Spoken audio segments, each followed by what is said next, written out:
Mountain Bike Mania is brought to you by KHS Bicycles, a full line of bicycles sold in 30 countries. Jensen USA, America's #1 online retailer of bikes and accessories, ODI, the world leader in grip technology, and Angel Fire Bike Park, the top-rated bike park in the Southwest. Welcome to the season finale of Mountain Bike Mania. I'm Samantha McDonald. We're back here in Mammoth Lakes, California to wrap up the USA Cycling's Pro GRT series. The last few months took us all over the country, the Pacific Northwest, the Appalachian Trail, the Southwest, and here to California.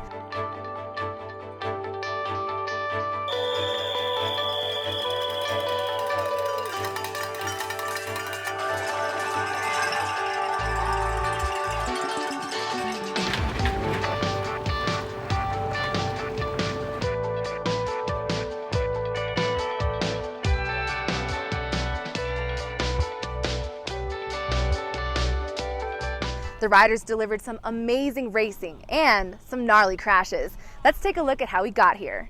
First GRT of the year, we saw Connor Fearon all the way from Australia and take the win in Port Angeles, Washington over the Americans and Canadians. We also saw Charlie Harrison take the first win for the junior experts going across the country. We saw Aaron Gwynn take the win at Mountain Creek by over 5 seconds, with Bruce Klein taking his first win at a GRT as a junior. Then we went to Angel Fire and we saw Sean Neer have one of the most incredible runs of his life to take down the win. Bruce Klein getting his second GRT win of the season. Took a little break for national champs, but came back to Snowshoe, West Virginia for stop number 4. Here we see Nico Mullally taking down a commanding win, even though top 5 are within a second. Jill Kintner continuing her streak. She has won every GRT this year, trying to defend her title. And here's junior expert Charlie Harrison. He has the overall lead right now going into Mammoth. Got that? Good. Before we find out who will be the Junior Expert Pro Women and Pro Men Series champs, let's go to Ross and Mikey for a look at the course and what riders can expect. Thanks, Sammy. It's been pretty dry and sunny. How will that affect racers, Mikey? That'll actually give a pretty big advantage to some of our more local riders. The Southern California boys having a bit of an advantage in these dry and dusty conditions. Not so much with some of the boys flying out for the East Coast. You know, this is the last race of the year, and only time they've seen this maybe was a few weeks ago, national champs. Cool. Well, let's take a look at our course preview.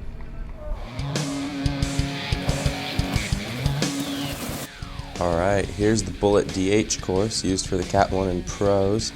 It's 1.3 miles long and you drop about 1,400 feet. Let's go on board with Andras Simon, second at Nationals for the juniors. Here he is in the main rock garden. As you can see, it bounces you all over the place. Let's skip ahead a little bit to the triple drop. Trying to clear the route and don't touch the brakes through the trees. Absolutely terrifying. All season long, we've watched as junior expert riders Bruce Klein and Charlie Harrison battled for the top spot on the leaderboard. Charlie goes into this race with a 45-point lead, but he's not here today, so Bruce's fate rests on his own pedals. Let's go to Ross and Mikey for the junior expert race brought to you by Kenda Tire. Let's take a look at our start list brought to you by Gravity Components. We've got Steve Walton taking down the top spot for the junior experts, followed by Sean Bell and Bruce Klein.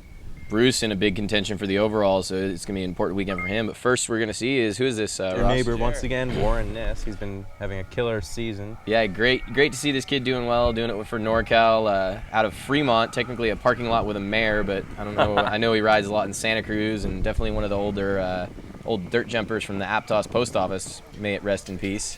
Oh, well, he definitely knows where he's riding his bike.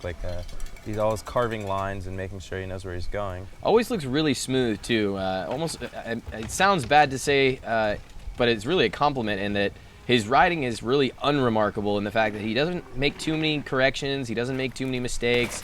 He just goes at a good solid pace the whole way down the hill. I mean, that looked a little wild and out of control fast.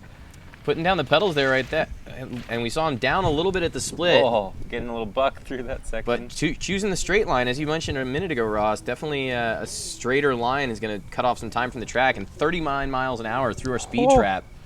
Whew. No brakes. Definitely, and into second right now. A little behind Devin. He made up almost 3 seconds there in the bottom, being down by almost 4 at split number 1. So. Wow. Well, here we've got 15-year-old Nick Nestroff from just outside San Diego. We've seen him do extremely well, even in the 18 and under categories this year, being only 15. There he goes through the Widowmaker into the infamous Bullet Rock Garden again. looking pretty smooth through the rock garden. Not quite as fast as we've seen some of the other juniors. Maybe that's a function of his size, although that is definitely a function of his size, being light enough to jump off of that section, clear over the hole, and keep it smooth and not flat as tires, really. Is he really over the front end of the bike, or? I think partially is just his size in general. He may not have the arm span of a lot of our riders, and still choosing to ride those full 800 millimeter width bars makes it look like he's really up over the front. But I would think just from his overall size, he's pretty centered on the bike, and you can tell by the way his suspension reacts and how he corners and everything. It really does make a difference being centered. Pretty dialed through the last bit of 37 rocks. miles an hour through the speed trap. Into the lead, though. Wow, nice. 331.6. Took a fair bit of time off the bottom there. That straight line that Devin failed to do, definitely taking some time off. Bouncing around, but staying smooth. Here's Bruce Klein. He's the series overall leader, isn't that right, Mikey? Yeah, he's definitely in contention for the overall right now. His biggest opponent, though, Charlie Harrison, choosing not to make the trip out after World Championships. So if he keeps it rubber side down, chances are in his favor for taking on the overall win. Yeah, he's pretty much, he basically has to make it down top to bottom in one piece, and he's got the overall wrapped up. Choosing to ball up a little at the exit there, losing some speed. You saw him almost wanting to take a pedal because he felt like he wasn't going fast enough. But here we go into the option line, high liner off the drop, choosing a ton of exit speed though around it. He's gonna make up some time there for sure. Definitely the advantage by not checking up to go over the drop, but only 0.06 up on Nick. I didn't even see what he did there. He went so fast though. He's definitely gonna make up more time in the bottom half. And whoa! That is something we have not seen yet. Oh my god. That was a huge jump line, choosing rather than checking up to air that whole section out, landing on off-camber roots. Going 41 miles an hour through the bottom into first. That gap must have, here we'll see it again in slow-mo, but choosing to lift up off of that and fly out about 25 feet, landing on nothing but a tiny pocket. Testing the componentry right there. Here's our top qualifier, though, Steve Walton. We've seen Steve have flashes of brilliance all year with great qualifiers and great single runs, but never really been able to put together a final in this big 1800 category. He's still very young, and I've seen him do well at, was it West Virginia, I believe? I believe, yeah, West Virginia, another really rough and kind of technical track, and he seems to do better the scarier the track is, as riders will say. So, but being only 15, I can only imagine that he hasn't hit the ground too hard yet and is still somewhat made of rubber. Perfect. Choosing the outside there. He's the only one to go off that drop, huh? Just like we were saying, choosing to go off that drop rather than around the outside, but carrying a lot of speed into it. But he's up. Up by almost a full second. Wow, on Bruce. Let's see if he's going to try that giant gap line down here that Bruce tried. I don't know. It seems risky. Like definitely a risk of flattening your tire. Oh, he checked up on it, but still kept it smooth. Huh. Just missing enough of the rocks to not cause some catastrophic failures. Let's check out his finish still time. 39 miles an hour through the feed trap. Almost missing that little rut at the end. Just barely. And 329.4. Wow. That is the way to back it up right there just for the Palmer edging Project. Bruce out. Yeah, the Palmer Project, Steve Walton. Taking down the win. Here's our gravity scoreboard results. Steve backing up that qualifier position with the win. Bruce taking the overall, good to him in second. And Nick, that's an intense program, 1, 2, 3. Hats off to Devin in fourth. SoCal. Here we go with our athlete of the week. Let's check it out. Brought to you by Angel Fire Bike Park.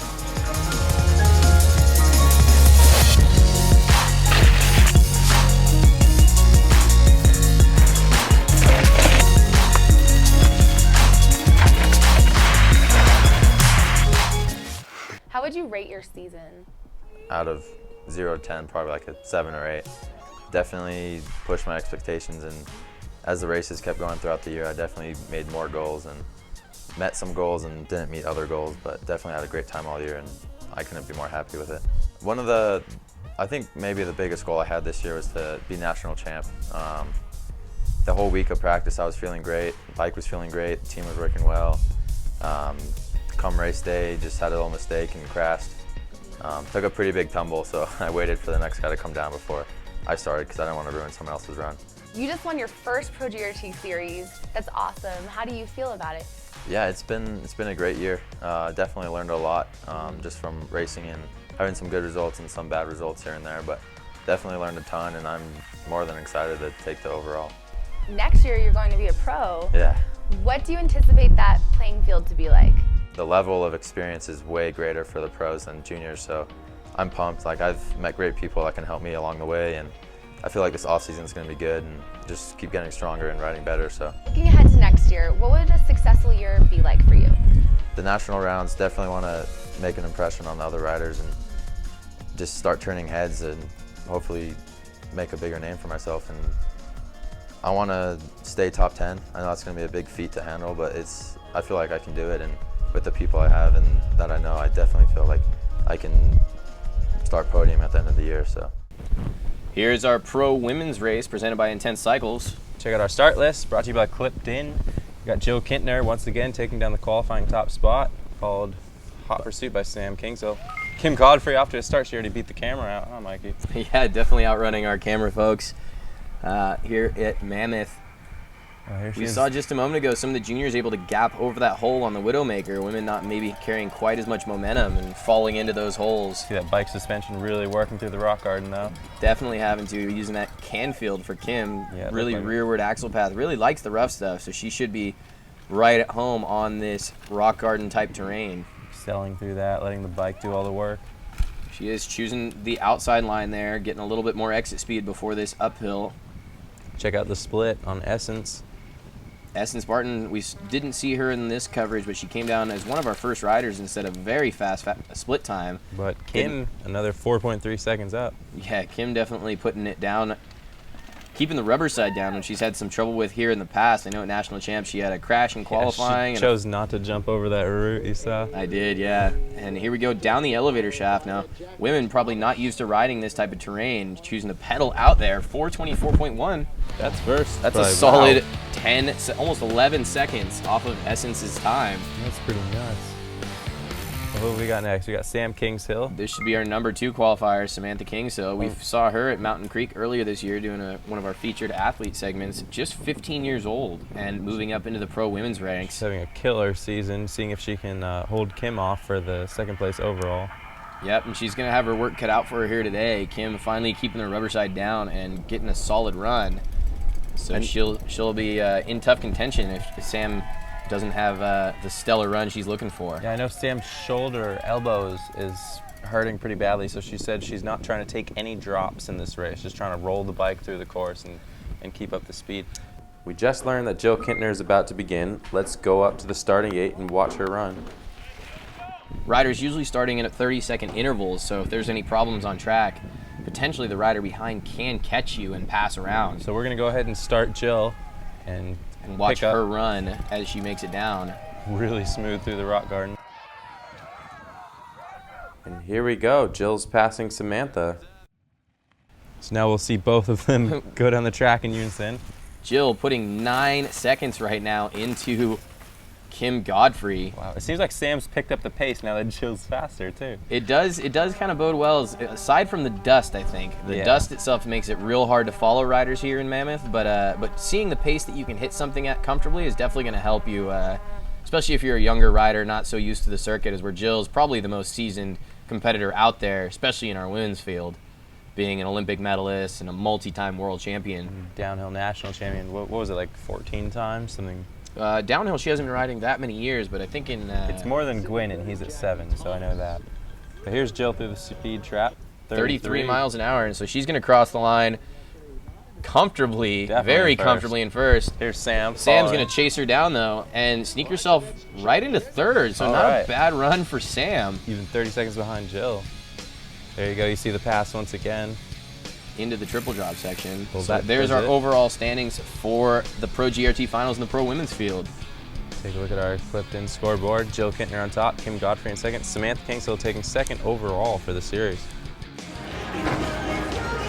And Jill's also hoisting the Pro overall GRT trophy after. Here's our pro men's race presented by KTM Bike and Bulls Bike, 2 European companies making their way to the U.S. Series. Take out the start list brought to you by Mountain Bike Action. Logan Bingley taking down the top spot. Brain Atkinson in contention for the overall with Kieran McKinnon. But our first rider here, Luca Cometti from San Diego. See him on the gas into the first Widowmaker section. Luca's been having a great end to his season with a lot of good, consistent World Cup results. Not only qualifying well, but finishing it up in the finals with, I think, a couple top 30 placements. He says he never does well at Mammoth, but I think from having so much overseas experience, he's just put in the hours on the bike and knows what he's doing. Wow, gapping out through that section. Luca, one of those riders we see that's always so smooth and so calculated. We never really see him do too many wild things on the bike, and even the big lines he doesn't look as, I guess, sketchy as you would see some of our other riders. And but he looks so fast. Right there, 2.8 seconds up at split number 1. That is a big gap on this track. Choosing to keep his feet clipped in that loose corner and getting on the gas early. In between and out of every corner, adding a little bit.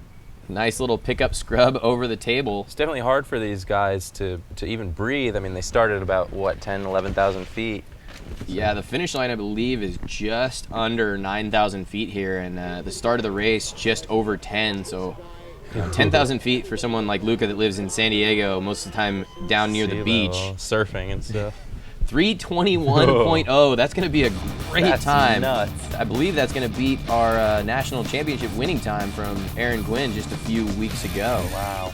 Next rider we're seeing. The track is completely the same, but here we got 2014 national champ Kevin Aiello. Pro GRT champ, actually. He's defending his title here this weekend. He's going to have to put in some work, though, for the overall. A lot of riders being a little bit more consistent this year, is where Kevin having some struggles with his overall consistency, having some great qualifiers and great finals, but never really backing those up. I think hitting that log in Port Angeles kind of just set his mental game a little awry. Yeah, that will definitely take you out of contention. He's lucky to have a pelvis and a leg, much less be back racing at this level so early in the season. He's been top 10 almost every race he's entered, so. Here he is coming into split number 1. Let's see what his time. He was sitting down. He's also choosing to ride a smaller travel frame than a lot of riders. Not doing a full downhill bike, choosing a 6-inch frame with a downhill component spec, just to be able to a little bit more efficient in some of the pedaling sections and carry a little bit more speed on these flat lower bits. I mean, Mammoth's not super. There's a couple sections that are super gnarly, but there's a lot of sections that are flat and pedally. Isn't that true, Mikey? Yeah, I mean, it is a great mix, and they've definitely done a lot. Props to the Mammoth Mountain bike park crew for really bumping up the course to make it more downhill bike suitable. Like this section's new for this year, right? Yeah, the elevator shaft is new for this season, and it's definitely choosing a downhill bike. At least downhill geometry is what you want for that section. Well, there he goes into second behind Luca. Popping into second though, just in front of the legend Chris Kovarik. Great to see him racing the Pro GRT series. All right, who's next? Cole Pichettino. Cole is what I'd like to call a wild child on a bike. He is one of the few people that you always keep a camera to glued in practice, if I'm not mistaken, right, Ross? Yeah, you never know, and he's going to just let it out. But this is his first race not on the 29er downhill prototype bike, so this will be interesting to see if he can just quickly switch over to the slightly smaller wheels. Wow, super smooth and super fast through that rock like a bunny rabbit. Over jumping the section even on the exit. Just really attacking up over the front of the bike. He's on fire right now. Great exit speed, taking a pedal stroke out of that corner instead of hitting the rock drop. Into all the mush and the kitty litter. Into the triple drop. A little behind on the split. A little bit back from Luca, but Luca really so smooth up top but Cole not afraid to let the pedals go right here at the bottom. Oh man, he rides a lot of moto in the off season, so I know he's used to just kind of riding the bike however fast it is going, you know? Yeah, definitely not afraid of the speed, as well as he gets real lucky in the fact that probably his closest training partner is defending World Cup champion Aaron Gwynn out there in Temecula. So he spends a lot of time chasing down somebody who arguably is going to be a whole lot faster than him on the same amount of trails. Wow, 46 miles an hour through the speed trap. Check that boy's bike for an engine. That is, we were always keeping a camera glued to Cole, making sure that people can see. So he's a little off the pace there, but the speed in that elevator shaft, that's absurd. So here's Kieran. He's in contention for the overall against Bryn Atkinson. It's pretty much just them two because Logan Bingley missed his start time. So I'm not sure if he'll come out swinging for the overall champs or if he's going to play it safe and take his top 3 finish. You know, as I've nicknamed Kieran earlier in the season, the silent assassin, I was able to squeeze a little bit of information out of him before this race, and he's always kind of been a little hesitant about Mammoth. He never feels like he does all that well here, and it's a struggle for him. So he's really going to be trying to salvage the best he can. Finishing on the podium at every GRT this year, he's going to have to really put down a solid one if he wants to beat Bryn in the overall. And that's interesting because he's from Santa Cruz, which is, oh wow, he's pretty close in the split. Only half a second back on Luca. Did you see the rocks go flying into the camera there? Yeah, Kieran's not a small guy, even though he rides very smooth and kind of controlled on the bike, but he's pushing that 200-pound mark. So would you say this track suits the bigger rider? It's really hard to say. It definitely will suit the fitter rider, and it'll suit the rider who's willing to take a little bit more risk, as we saw in our junior race earlier, taking the inside line there. Kieran taking the outside. We haven't seen a cross-country bike except for Kevin, but he had the downhill suspension on the front. Whoa, much slower in the speed trap there. Almost 10 miles an hour slower than Cole, but still slotting himself just behind him. Sorry, in front of him. Into second right now, behind Luca. No, I think he's in third. That's right. Well, here's Shane Leslie riding on that Intense program with the DVO suspension. Shane actually having another good breakout year. It's his second year racing elite out of the first year. He's still only 18. I could have sworn. Wow. He won all the juniors last year and did really well overseas. He was our best American junior. Wow. Less Luca Shaw. He must have just come so far in his first year that I assume that he. It's hard to believe he's going to be trying to aim for the top 5 in the overall for the GRTs, so that would be a pretty good goal for him here. Yeah, I know he had a good podium finish just a few rounds ago. West Virginia, Angel Fire. I think he's been in the contention almost every round. So great for him being such a young competitor. He's a little bit off the pace right now into split number 1, but I know from living in Mountain Creek so long, he's used to all the rocks, and this is more of like a moto style, like don't touch the brakes as you go around the track. So this next clip, we'll see some wild stuff, I'm sure. Yeah, we're coming into this section. We got a little bit of a pedal and a couple little flat jumps, just something to break up that sprint, which is something that the mountain bike park crew, wow. Rather than lifting up and yanking for that gap like Bruce did, he just monster truck through it. He had the speed to gap it for sure. He just kind of let the bike go. I think he realized that pulling up. Wow.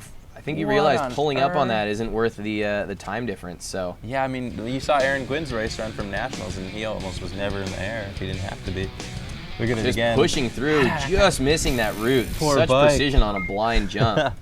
Well, who's this, Mikey? This is going to be his return to downhill racing out of Enduro. Mitch Ropalato, Rope-A-Dope as they call him, this factory specialized program. He's definitely in shape from racing at elevation overseas in the Enduros, but Mitch always been kind of a wild child on the bike, and pedaling been one of his strong suits, but he's always not so much struggled with technical tracks as much as just struggled to have a consistent run top to bottom. Yeah. He's so good at the gnarly sections and pulling off lines that most mere humans would never dream of, but putting them all together in one run is really what it takes to win races. Well, here he is into the split. Mitch. And wow, he's up. Whoa, that was a really creative line there. Did you see him bounce in between the trees? That triple drop, having so many riders get so compressed and bounce almost offline. He's just pedaling out of everything. Mitch, it seemed, found a little bit of extra smooth transition on the very edge of the track and bounced all the way straight into those corners. The camera guy looks stoked. He knows. He's on a flyer run right now. In through the lower section. Again, choosing that outside line, maybe thinks it's a little smoother. It's smoother, able to definitely. Hold a little bit more exit speed. It is longer. We have the theory of fastest way down the track is the shortest way, but we'll see. 41 miles an hour into the speed trap across the line. What's his time?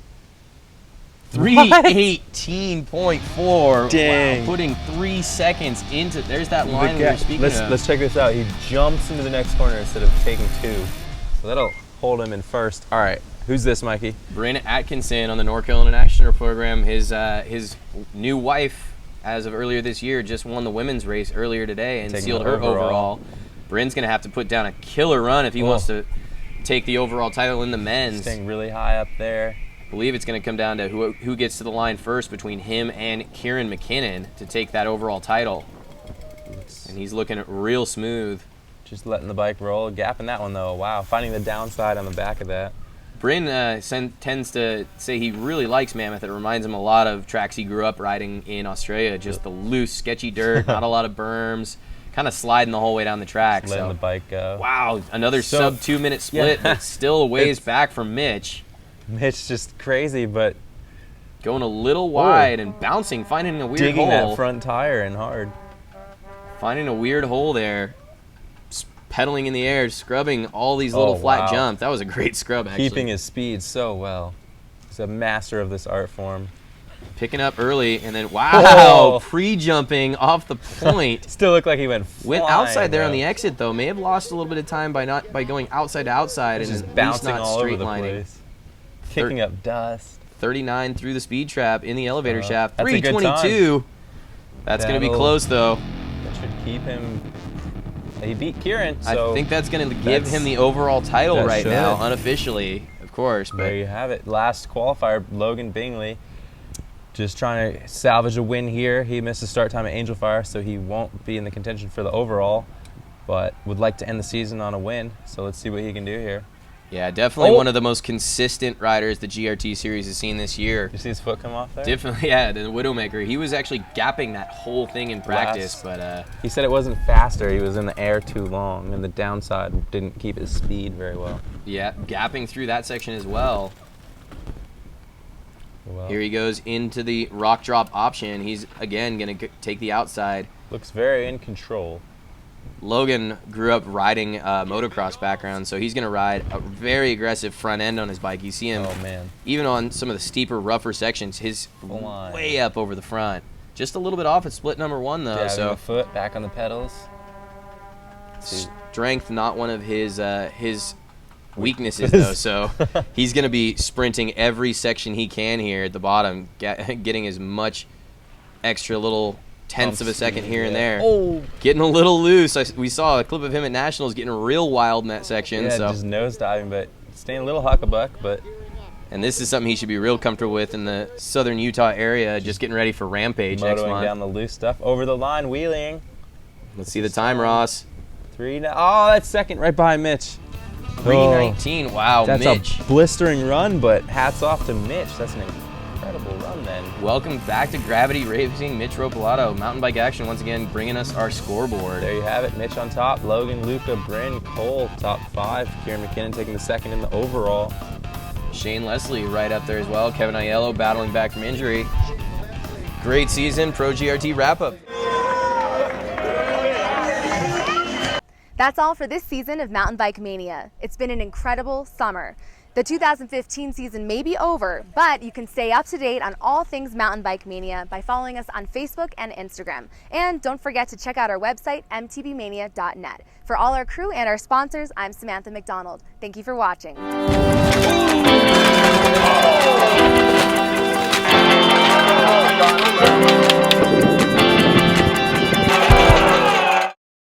Mountain Bike Mania has been brought to you by KHS Bicycles, a full line of bicycles sold in 30 countries. Jensen USA, America's #1 online retailer of bikes and accessories, ODI, the world leader in grip technology, and Angel Fire Bike Park, the top-rated bike park in the Southwest.